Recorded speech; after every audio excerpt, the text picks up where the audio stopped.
c'est qu'on fait face à des partis États. Et les CAM remplis de membres des RDPC, la préfectorale rempli de membres des RDPC, Conseil économique et social rempli de membres des RDPC, le Conseil constitutionnel rempli de membres des RDPC, ça ne devrait pas choquer. Ça ne devrait plus choquer, parce que nous avons l'habitude de cela. Même cette question de réserve des fonctionnaires, oui, on voit même des préfets qui abordent la tenue RDPC dans les manifestations. On voit même des magistrats qui le font. On voit plein de personnes, des chefs de village qui le font. Donc pour moi, ça ne devrait pas interpeller. Moi, ce qui m'interpelle dans ce point, c'est de voir qu'effectivement, on constate qu'il y a le feu à la maison. Parce que ces pratiques-là, elles se faisaient avant. Elles n'étaient pas diffusées. Ça passait pas à la télé, on mettait pas ça dans les journaux. Ça se faisait. Simplement, aujourd'hui, on a un parti État qui se rend compte que la situation est compliquée. Il va falloir montrer qu'on tient toujours les rênes, même si dans les faits, on sent qu'il y a quand même il y a un problème, il y a l'huile qui ne prend pas dans la machine. Il faut montrer que nous sommes présents. C'est plutôt dans cet aspect communication que, c'est ce qui m'interpelle sur cette convocation. Sur la question de la compétence, la qualité ou non du SGPR, il faut comprendre qu'on a un fonctionnement institutionnel au niveau de l'État qui fait que on a le secrétaire général de la présidence qui s'occupe de l'aspect politico-administratif et on a le directeur de cabinet civil qui s'occupe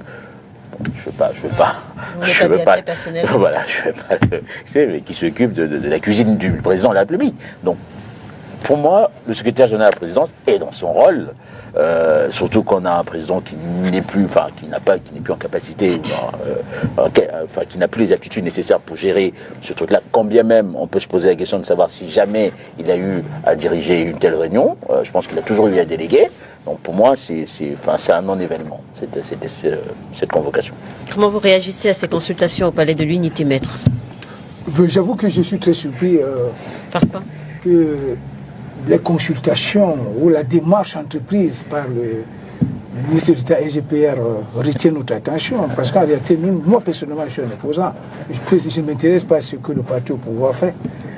Parce que ce qui doit nous intéresser, c'est les stratégies, c'est les démarches que nous, les opposants, nous entreprenons pour impulser une véritable dynamique politique alternative en octobre 2025, pour qu'on essaye d'inverser la tendance. Est-ce que le fait qu'il soit reçu au Palais de l'Unité, est-ce que le fait que ça ne vous choque pas, ça ne vous choque pas, pourquoi? Est-ce parce que on a fini par... normaliser l'écart? Pourquoi est-ce que ça ne vous choque pas? Non, pour moi, il n'y a pas d'écart. Non, je suis très honnête là-dessus. Pour vous, il n'y a pas d'écart? Vous savez, qu'on le veuille, oui.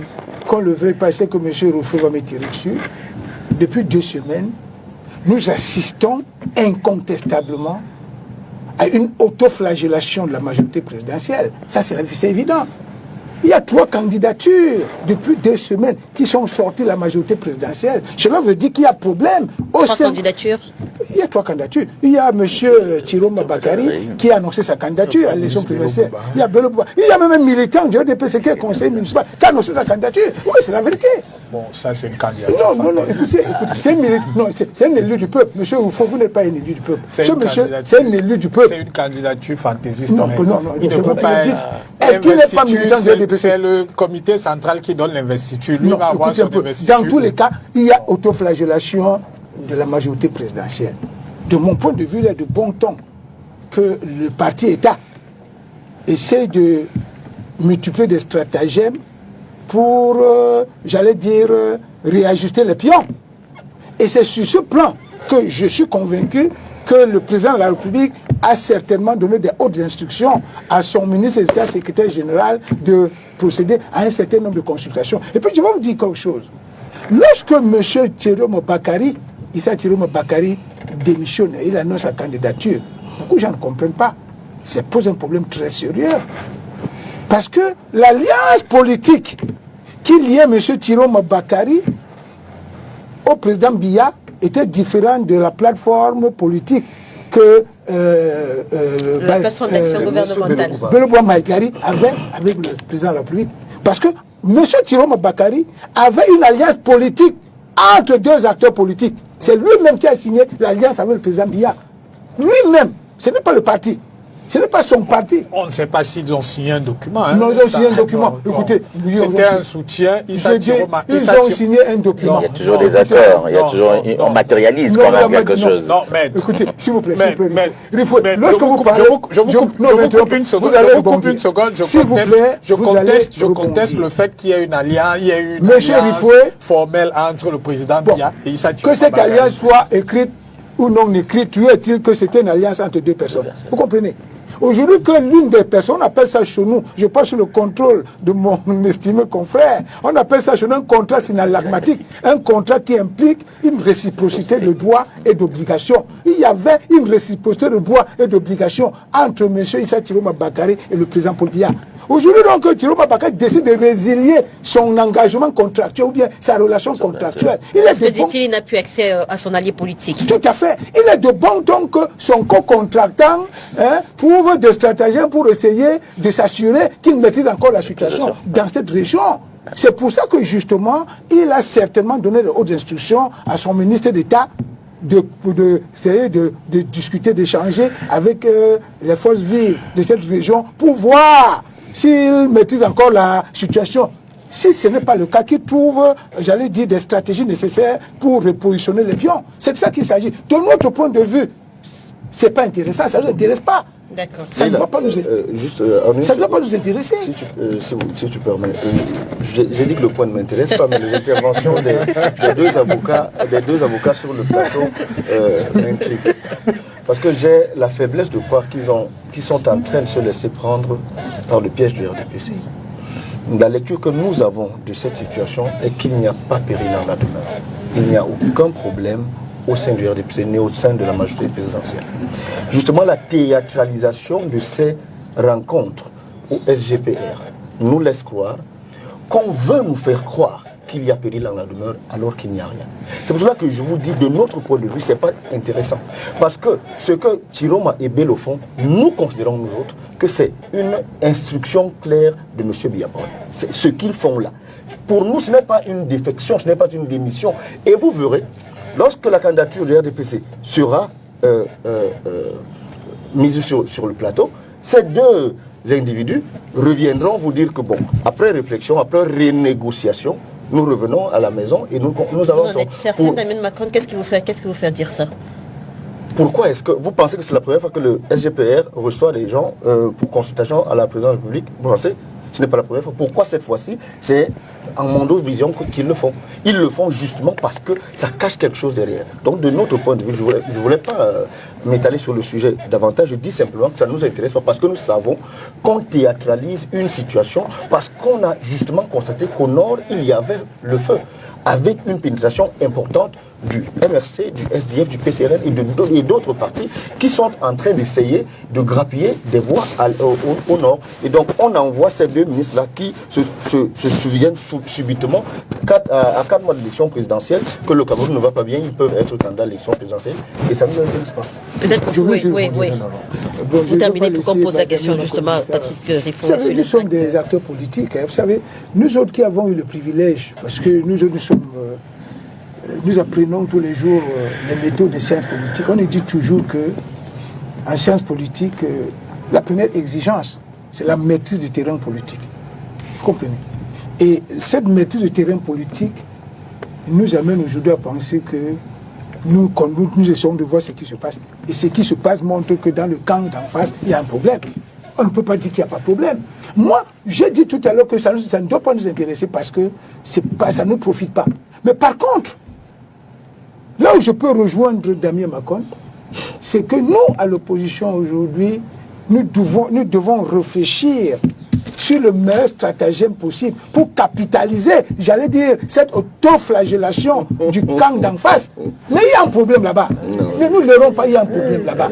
Il y a un problème et je sais, pour moi... S'il y a un problème, ce n'est pas celui qu'ils essayent de nous présenter. Il y a un problème. Maintenant, comment le camp d'en face essaie de travailler pour essayer de colmater les brèches, ça ne doit pas nous intéresser. C'est parce que vous pensez comme vous pensez là, qu'on voit ce balai des opposants de spectacle aller saluer Chiroma, Bello Bouba et tout ça, parce qu'ils se disent qu'il y a une opportunité. David Macon, est-ce la raison, est-ce justement parce que vous dites être certain de ce que Bello Bouba Maïgari et Chiroma rentreront à la maison, j'ai nommé la majorité présidentielle, est-ce la raison pour laquelle justement on n'a pas vu le PCRN? Je rappelle que cette semaine, Bello Bouba Maïgari a reçu un militant du STF, militant du MRC, et pareil également pour Issa Chiroma Bakari, qu'on a vu justement avec des formations politiques comme le PAL, comme l'UDC.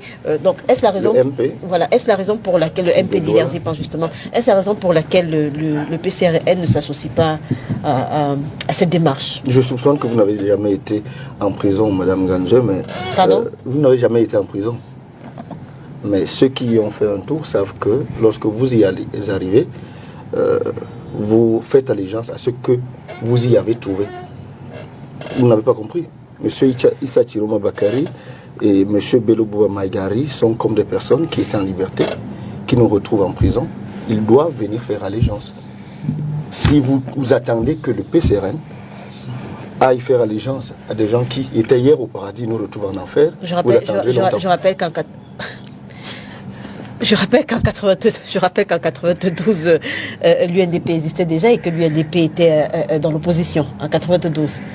Je vous répète que lorsque vous arrivez en prison, vous faites allégeance au maître que vous trouvez en prison. En gros, le PCRN attend que l'UNDP et le FSNC viennent. C'est ma position personnelle. Ah, c'est pas la position du parti. Mais je rappelle également que vous représentez... Si le président du PCRN, dont je suis le deuxième porte-parole, me demande mon avis pour aller voir Bello Bouba Maïgari ou Issa Chiroma Bakari, j'utiliserai exactement l'image que je viens d'utiliser en lui disant que Issa Chiroma Bakari et Bello Bouba Maïgari nous ont trouvés en prison, ils n'ont qu'à venir faire allégeance et on avance. Patrick Rifo, quel est l'impact de l'annonce de ces deux candidatures, Issa Chiroma Bakari et Bello Bouba Maïgari, sur la sérénité dans votre parti à quelques jours seulement de la convocation du corps électoral? Madame Léla, les propos sur ce plateau montrent bien que l'annonce de ces candidatures pose plutôt un problème au sein de l'opposition. Ce n'est pas dans la majorité que ça fait problème. Vous voyez bien qu'il y a des voix divergentes, c'est-à-dire qu'il y en a qui accueillent, qui considèrent que tout le monde est le bienvenu dans l'opposition. Mais par exemple, Damien considère que ces deux-là sont malvenus. Non, je n'ai pas dit qu'ils sont malvenus. J'ai dit qu'ils sont les bienvenus pour autant qu'ils prennent la place qu'ils méritent. Non. Damien, s'il faut évaluer le poids politique d'un parti comme l'UNDP et celui du PCRN aujourd'hui, qui pèse plus? Je réitère ce que j'ai... On ne va pas faire cette évaluation sur cette base-là. Je réitère ce que j'ai dit. Pourquoi? Parce que il y a une question sous-jacente à cette démission-là. C'est que ça rebat les cadres. C'est-à-dire que quand vous avez deux personnalités comme ça qui arrivent, ça rebat les cadres. La première question, c'est qui est désormais le leader d'opposition? C'est ça la question qu'il faut se poser. Pourquoi cette question est importante? Parce qu'à partir du moment où on répond d'une certaine façon à cette question, les possibilités d'alliance et donc d'allégeance dont parle Damien se font naturellement autour de la figure proéminente. Vous êtes communicant politique, vous êtes un expert en communication politique, d'accord? Vous-même savez ce qu'on appelle opposition. L'opposition, c'est l'ensemble des acteurs politiques qui n'exercent pas le pouvoir. Je n'ai pas terminé. M. Bello Bouba Maïgari et M. Issa Chiroma Bakari ont exercé le pouvoir. Oui. Ils ont exercé le pouvoir pendant 7 ans de mandat et à 4 mois de la fin de ce mandat, ils considèrent qu'ils ne peuvent plus l'exercer. En quoi cela devrait intéresser le politique? Non, mais ils sont passés à l'opposition. D'ailleurs, Bello Bouba, il a exercé le pouvoir pendant 28 ans. C'est-à-dire, ça fait quand même 4 septennats. Issa Chiroma, c'est une vingtaine d'années. Mais ça ne change rien au fait qu'ils sont passés à l'opposition. Et quand vous avez quand même Bello Bouba... Je rappelle que l'une de ses vice-présidentes a refusé de démissionner en précisant qu'elle n'était pas... Lui-même n'a pas rompu son alliance. En précisant qu'elle n'était pas d'accord avec... qu'elle n'avait pas été consultée, voilà. Bon, il faut faire attention. Monsieur Bello Bouba est un haut commis de l'État. Il était déjà secrétaire général adjoint de la présidence de la République en 1982. Donc il a un certain sens de l'État. Il n'a pas démissionné de manière théâtrale comme M. Issa Chiroma Bakary, qui a abandonné son poste et qui s'est retrouvé à Garoua. Quand vous démissionnez d'une fonction comme celle-là, d'une fonction de directeur général, et ainsi de suite, vous expédiez les affaires courantes jusqu'à ce que soit pourvu à votre remplacement. C'est pour ça qu'il continue. Ce n'est pas juste. Non, c'est le... Vous vous rendez compte quand même que vous confirmez le propos qu'il est en train de dire. On a des gens qui vont faire de l'entrisme dans l'opposition pour revenir après à la maison. Ce n'est pas de l'entrisme, c'est de la responsabilité. Même quand vous démissionnez, vous expédiez les affaires courantes. Madame Léla, vous pouvez démissionner.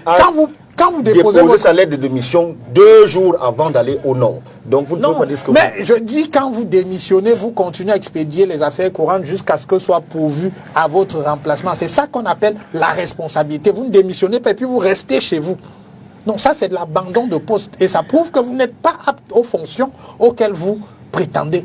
En réalité, Bello Bouba a choisi de le faire dans les formes. Donc il attend que soit pourvu à son remplacement avant de pouvoir prendre ses quartiers chez lui. Toujours est-il que, et je maintiens ma position, le mistigri est au sein de l'opposition, où il y a des divergences parce que beaucoup ne considèrent pas, beaucoup refusent de considérer Bello Bouba comme le leader de fait. Parce que quand vous gérez 17 communes, quand vous avez 7 députés, quand vous gérez une région, une communauté urbaine, sur le plan quantitatif, vous êtes de fait le chef de l'opposition. Et ensuite, quand vous avez son passé et aussi son passif, il a quand même fait 19% en 1992. Personne n'a fait mieux en dehors de ni John Frundi.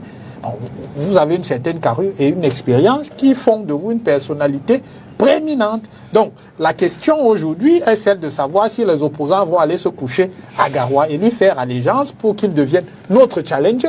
Et nous, on attend de voir comment est-ce que ça va se recomposer au sein de l'opposition. Nous, on attend de savoir comment ça va se recomposer au sein de l'opposition pour identifier précisément notre challenger. Nous considérons a priori que ça pourrait être M. Bello Bouba. Maître Calvin Diop, aujourd'hui, on a 2 personnes qui, après avoir été aux affaires, près de 30 ans pour le président de l'UNDP, Bello Bouba Magari, plus de 19 ans pour Issa Chiroma Bakary, qui, après avoir démissionné du gouvernement, annoncent leur candidature. Comment est-ce que vous appréciez leur démarche? Est-ce que vous vous attendiez à ce que ça aille de cette façon-là? Non. Qu'ils annoncent leur candidature après avoir démissionné. Il y a clairement une question de cohérence politique, en fait, et même d'image au sein de la population. La concomitance entre les deux faits, la démission et l'annonce de la candidature, ça interpelle. Et je tends, après avoir écouté Chéri Fouet, je tends à me rapprocher de l'argumentaire, l'explication de M. Macon, qui semble dire qu'effectivement, on a non pas de vrais opposants, mais des gens envoyés en mission. Et en tout cas, moi, ça m'interpelle. Ça m'interpelle. Parce que, effectivement, ça a été dit, des personnes qui ont exercé de hautes fonctions, qui, à la veille d'une élection majeure, d'une élection importante pour le pays, décident de faire cette démarche. C'est clair que ça ne peut qu'interpeller tout citoyen, et il faudrait regarder cette affaire-là de très très très près. Alors, Maître Simon-Serge Kaka, comment comprendre la réaction de l'opposition face à ces démissions de Issa Chiroma Bakary et Bello Bouba Magari? On le constate, certains les accueillent les bras ouverts. On a entendu votre discours tout à l'heure. D'autres, par contre, sont un peu plus réticents, comme Damien Macon. Oui, mais c'est normal. Vous savez, ce genre de situation n'a jamais fait d'unanimité, dans une opposition bien structurée. D'ailleurs, je vais vous dire quelque chose. Lorsque M.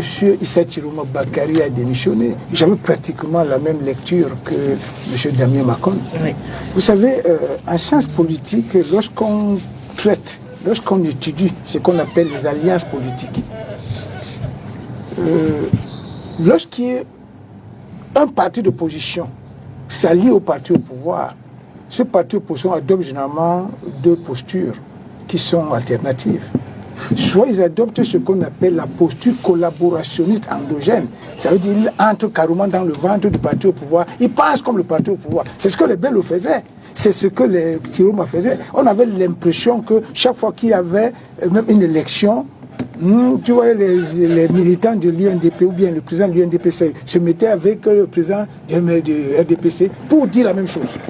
C'est-à-dire qu'il y avait difficilement une divergence entre le discours de l'UNDP et le discours du RDPC. Peut-être dans le cas de l'UNDP, ça se comprenait, puisqu'ils avaient une alliance, c'était comme la plateforme d'action gouvernementale. Tu comprends. Bon, maintenant, il y a également une autre possibilité. Ça peut être ce qu'on appelle une posture collaborationnelle exogène. Ça veut dire qu'en fait, on vous envoie, c'est-à-dire que chacun est sur le terrain. Vous annoncez même vos candidatures. Mais à la fin, vous vous retrouvez. Donc, moi, j'avais cette lecture. J'avais l'impression que c'est le RDPC qui certainement... Qu'est-ce qui a fait que vous changez de lecture? Non, objectivement, lorsque j'ai commencé à suivre les discours de Tiroma, et je suis revenu, parce que vous savez, nous les juristes, je pense sur le précise que Bello Bouba Maïgari n'a pas la même posture qu'Issa Tiroma Bakary. Oui, mais sauf que lorsque Tiroma a commencé à parler, j'ai pris sur moi d'aller trouver leur plateforme. J'ai lu la plateforme UNDP-RDPC qui a été signée, je crois, le 7 novembre 1997.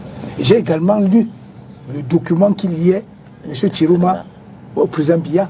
C'est là que j'ai compris qu'en réalité, les deux n'étaient pas dans la même posture. D'un côté, c'était un contrat de parti à parti. L'autre, c'était un contrat d'acteurs entre les acteurs politiques. Et j'ai compris effectivement que justement, lorsque vous voyez M. Tiroma, il s'est senti frustré dans l'exécution de son accord avec Podia, qu'il ne parvenait même plus à rencontrer. Il ne parvenait plus à rencontrer. Par après 10 ans, il n'avait plus d'interlocuteur. Il s'est rendu compte qu'il est dans une espèce d'entourloupe qui l'oblige à partir. Et de là, ça peut lui donner les ailes, ça peut lui donner sa liberté, ça peut lui donner la possibilité de penser à voler de ses propres ailes. Moi, je pense que c'est à ce moment que j'ai changé de position. Et maintenant, moi, je continue à dire que moi, je ne m'intéresse pas au stratagème, à la stratégie, aux démarches que le RDPC va faire pour essayer, j'allais dire, d'arrondir les bords. Moi, je m'interroge sur la posture que l'ensemble de l'opposition doit adopter pour capitaliser cette situation. C'est ma position. Ça, c'est ma position. Et je continue à dire, contrairement à ce que dit Damien, on ne peut pas dire que non, ces gens ne sont pas bienvenus chez nous. Vous savez, lorsque vous voulez gagner un match, on ne lésine pas sur les moyens, hein, vous comprenez? Parce que gagner un match de cette envergure, il faut jouer en équipe. Et c'est justement parce que notre opposition n'a jamais véritablement joué en équipe qu'on a toujours perdu. Et j'ai la conviction que l'occasion nous est donnée de trouver les moyens, de trouver des stratagèmes pour impulser une véritable dynamique fusionnelle. En quoi est-ce que l'annonce de candidature d'Issa Tiroma Bakary et Bello Bouba Maïgari est un plus pour l'opposition? Justement, si vous permettez, tu me donnes une seconde. Non, tu m'as pas la parole. Non, c'est une très bonne question, Léla. Non, la vérité, c'est que, vous savez, il y a plusieurs types d'opposants. Il y a les opposants qui n'ont jamais collaboré avec le pouvoir, qu'on appelle généralement les radicaux. Il y a des opposants qui sont toujours dans une posture collaborationniste. Mais, dans les pays, je vais vous dire une vérité, c'est difficile de trouver un opposant radical qui gagne l'élection dans un pays. Parfois, c'est ces collaborationnistes-là qui nous apportent toujours en plus. Même pas comme leader, ils peuvent venir là, mais leur apport peut nous donner beaucoup d'éléments parce qu'ils ont été dans la maison. C'est quand on a été dans la maison qu'on est mieux outillé pour combattre l'ennemi. Je vais vous dire une vérité. Bon, je n'ai pas fait l'apologie de ce qu'on appelle le coup d'État. Même ce qu'on appelle le coup d'État, le coup d'État est difficilement fait et réussi par quelqu'un qui sort de l'extérieur. Dans la plupart des cas, on va tout vous dire que ce soit l'aide de camp, ce soit le commandant de la... Au Gabon, même au Gabon, là, celui qui a réussi à renverser le pouvoir, c'était le commandant de la garde républicaine. C'est lui qui était dans le palais. Donc c'est pour dire quoi? Quand vous avez des éléments, des vieux briscards en politique, comme Bello Bouba Maïgari, qui soit dit en passant, c'est un fait historique, est le premier ministre du président Biya. Ça, vous ne le savez pas? Vous comprenez? C'est un vieux briscard de la politique. Son apport dans le camp de l'opposition n'est pas à négliger. Donc moi, je suis de ceux qui pensent que lorsqu'ils viennent, il faut faire preuve de stratégie. Parce qu'en politique, l'action c'est bien, mais la stratégie est nettement mieux. Oui, Madame Ganzo, imaginez que nous soyons dans une finale de Coupe du Cameroun et le AS Fortuna doit rencontrer Coton Sport de Garoua. Et cette finale se tient à l'orée de la saison creuse, la saison des transferts. Et Coton Sport de Garoua vous envoie 2 joueurs et dit à AS Fortuna, je vous vends 2 joueurs. Vous les prenez, vous les alignez à la finale de la Coupe du Cameroun. À coup sûr, Même qu'ils soient gardiens ou pas, ils vont vous jouer des sales tours. C'est exactement... Moi, j'entends Maître nous dire d'accueillir Belou Magari parce que je suis tout à fait d'accord. L'opposition qui va gagner en 2025 n'est pas une opposition exclusive. Mais cet accueil, je trouve leur triomphe un peu précoce. La première question à se poser, lorsque vous voulez analyser cette question de façon rigoureuse, comment est-ce que vous venez de démissionner et vous présentez votre candidature? Ça devait intéresser tout parti politique d'opposition sérieux à se poser la question de savoir ces gens-ci qui démissionnent et posent leur candidature directement, est-ce que c'est dans une logique qui peut aider l'opposition à gagner? Vous serez attendu à quoi après démission? Non, vous démissionnez, vous demandez à retrouver vos pairs pour discuter. Mais lorsque vous démissionnez, vous posez votre candidature. Qu'est-ce que vous envoyez comme message à vos pairs? Ça, c'est une première chose. Une deuxième chose, aux jeunes du Nord, à qui on propose des candidatures des gens de plus de 80 ans. Est-ce que vous ne l'avez pas mauvaise parce qu'il y a justement certains de vos militants un militant en particulier qui a démissionné pour rejoindre l'UNDP? Est-ce que c'est pas pour ça que vous l'avez mauvaise? Non. Il y a des militants du MRC et du PCRN qui ont rejoint le MRC. Il y a des militants du PCRN qui ont rejoint le SDF. Il y en a d'autres l'UNDP au lendemain de l'annonce de Belou Magari. Non, cela ne nous importe pas. Dans les mouvements de personnes dans les partis politiques, c'est quelque chose de tout à fait compréhensible. Lorsque vous ne vous sentez plus en redevabilité avec votre parti, vous avez le droit de partir.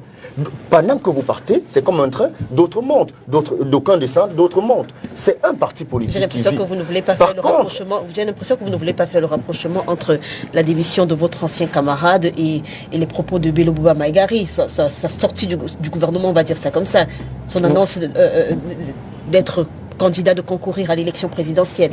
Bon, mettons-nous pendant quelques secondes. Parce que jusqu'à ce que Belou Magari prenne la parole, est-ce que votre camarade avait un jour manifesté le besoin de partir du PCRN? Je me mets donc dans la peau de mon ex-camarade qui a rejoint Belou Magari. Je suis donc un fils du Nord. Je pose une question. Nous, jeunes Camerounais de façon générale, nous aspirons au rajeunissement de la classe politique camerounaise.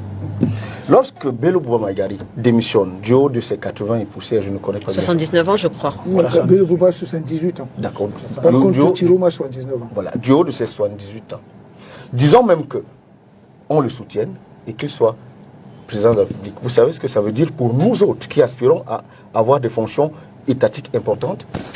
On ne pourra pas avoir, nous, jeunes, je parle du jeune du Nord, on ne pourra pas avoir le président de la République, le Premier ministre, le président du Sénat, le président de l'Assemblée nationale. Donc, en fait, lorsque Belou Magari sera président, nous, jeunes du Nord, nous serons exclus de la gouvernance parce qu'il faudra composer le Cameroun et ayant plusieurs communautés, il faudra composer avec le Sud, avec l'Ouest, avec le littoral, avec le Sud-Ouest, etc., etc. Donc, ce camarade qui démissionne parce qu'il a entendu Belou Magari parler, il fait fausse route. Il a une démarche que moi je ne comprends pas en fait. Ce que je veux dire à ces jeunes-là, c'est que nous aurions compris que la démarche de ces aînés eût été... Est-ce une démarche communautariste, la démarche de votre ancien camarade? Je n'en sais rien. Vous voulez m'amener à dire des choses que je ne veux pas dire. Qu'elles soient communautaristes ou pas. Moi, je crois d'ailleurs que si on peut donner un peu de crédit à la démarche de Issa Tiroma Bakari et de Belou Magari, si je fais fausse route sur l'idée qu'ils ont été envoyés en mission, la deuxième option, c'est l'option du repli identitaire. La présentation de candidats du Nord. Il n'y a pas de troisième possibilité où un opposant du Sud pourrait ouvrir les bras à M. Tiroma ou Belou Magari en espérant qu'ils quitteront le Nord pour venir soutenir une personne du Sud. Ce n'est pas possible. Dans leur entendement, ils ne peuvent pas le faire. Ils l'ont fait pendant 43 ans. Ils ne le feront plus. Donc, ceux qui accueillent ces personnes à bras ouverts, moi, je ne leur demande pas de ne pas le faire. Je leur demande de les prendre avec un peu de pincette. Vous ne pouvez pas avoir été pendant, pour l'un, 19 ans, pour l'autre, 40 et poussières d'années, dans le sérail. Et le jour même que vous démissionnez 4 mois avant une élection présidentielle, on vous accueille en triomphe, en considérant, et le docteur Rifo vous dit que vous devez les accueillir en vous rappelant qu'ils sont leaders de l'opposition du point de vue du nombre de leurs élus. Moi, ça me pose un problème. Je termine donc en vous disant, que ce soit pour le PCRN ou pour les autres partis d'opposition qui sont allés saluer et faire un peu de spectacle pour qu'on voit que Bandaka, non pas Bana, je sais pas, il s'appelle MPLA, le président Zipan, j'ai vu Tomaino, c'est leur droit. C'est leur droit d'aller le faire. Mais je crois humblement qu'ils font fausse route. Ils devraient demander à ces deux anciens ministres de laisser leur affaire de candidature, de venir à la table de discussion et de négociation de laquelle sortira donc un candidat unique. Docteur Patrick, avant mettre sur... C'est une petite parenthèse, hein, pour revenir rapidement aux consultations faites au Palais de l'Unité. On apprend qu'elles sont faites sous très haute instruction du président Paul Biya. J'interroge justement la crédibilité de cette information quand, il y a quelques heures seulement, Issa Chiroma Bakary, qui est encore ministre de l'Emploi et de la Formation professionnelle, allié de Paul Biya, nous fait savoir que Paul Biya n'est plus celui qui tient le gouvernail. Là, j'ai paraphrasé, qu'en ce moment, il y a effectivement deux clans qui s'affrontent. Bon. Aujourd'hui, qu'est-ce qui peut nous prouver effectivement que ce sont les instructions du chef de l'État? Issa Chiroma Bakary a été ministre de la Communication à un moment où ce ministère était un ministère stratégique dans l'action gouvernementale. On faisait face à la fois à Boko Haram, aux actions sécessionnistes dans le Nozo, ainsi de suite. Et cette position-là avait probablement induit qu'il ait un accès privilégié au chef de l'État. Après le réaménagement ministériel qui s'en est suivi, il s'est vu confier le ministère de l'Emploi et de la Formation professionnelle, qui est certes un ministère très important, mais les situations de crise, bon, vous entendez, c'est Damien qui en parle, hein, moi je ne l'ai même pas dit, mais les situations de crise n'existant pas au sein de ces ministères-là, il faut comprendre que le président ne l'invitait probablement plus à dîner le soir pour savoir quel est l'état de l'opinion dans le pays. Et je conçois que par dépit, il ait choisi de prendre ses distances. Mais vous savez, moi, je travaille avec beaucoup d'aînés. Et ce que je sais, c'est que quand vous avez un patron, vous pouvez solliciter de le rencontrer, mais c'est lui qui a la main. C'est-à-dire, c'est lui qui accède à votre sollicitation.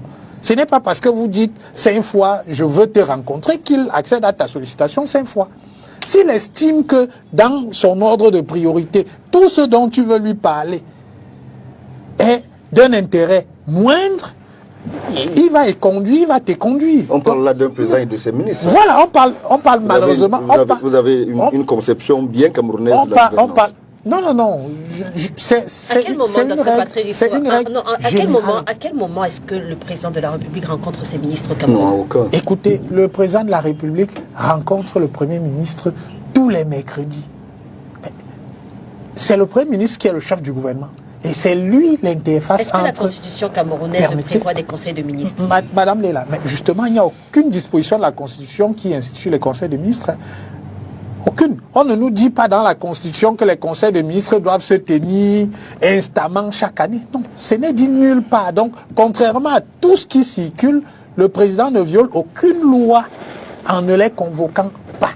C'est un instrument. C'est suffisant de rencontrer le Premier ministre, le chef du gouvernement. Mais vous pensez que quand le président de la République rencontre le chef du gouvernement, c'est pour faire quoi? Ce n'est pas pour papoter ou pour jouer au songo. Non, quand il rencontre le Premier ministre, c'est pour faire le point des dossiers. Donc quand vous êtes un ministre, si vous avez des soucis, vous vous référez à votre chef qui est le Premier ministre, qui reportera au président de la République. Mais vous n'avez pas à tempêter parce que vous n'accédez pas au président de la République. Non. Votre supérieur hiérarchique, votre N+1, comme on dit dans le privé, c'est le Premier ministre. Et je n'ai pas le sentiment que la porte du Premier ministre John Goutté ait jamais été fermée à Issa Chiroma ou à quelqu'un d'autre. Maintenant, je comprends sa déception. Peut-être que moi-même j'aurais réagi de la... Peut-être que j'aurais réagi de la... Au-delà de sa fonction ministérielle, il était également un allié politique de Paul Biya. Oui. Donc quand il parle de rencontrer le président... Rencontrer le président, rencontrer son allié politique. Mais nous sommes parfaitement d'accord. Mais et dans ce couloir-là, le Premier ministre ne peut pas servir nous sommes parfaitement d'accord. Mais je voudrais rappeler ici, contrairement aux informations qui circulent, que le président, il y a quelque temps, a reçu longuement Issa Chiroma. Je ne voudrais pas dire où. Donc, et je le mets au défi d'infirmer cette information-là. Donc, Mais si vous commencez à lui dire, dites totalement. Mais je dis que le président l'a reçu, mais justement, ce n'était pas dans le cadre gouvernemental. Parce que dans le cadre gouvernemental, il n'est pas un allié. Donc vous dites que le ministre ment, le ministre se trompe lorsqu'il dit le ministre se trompe et l'allié ne dit pas non plus la vérité.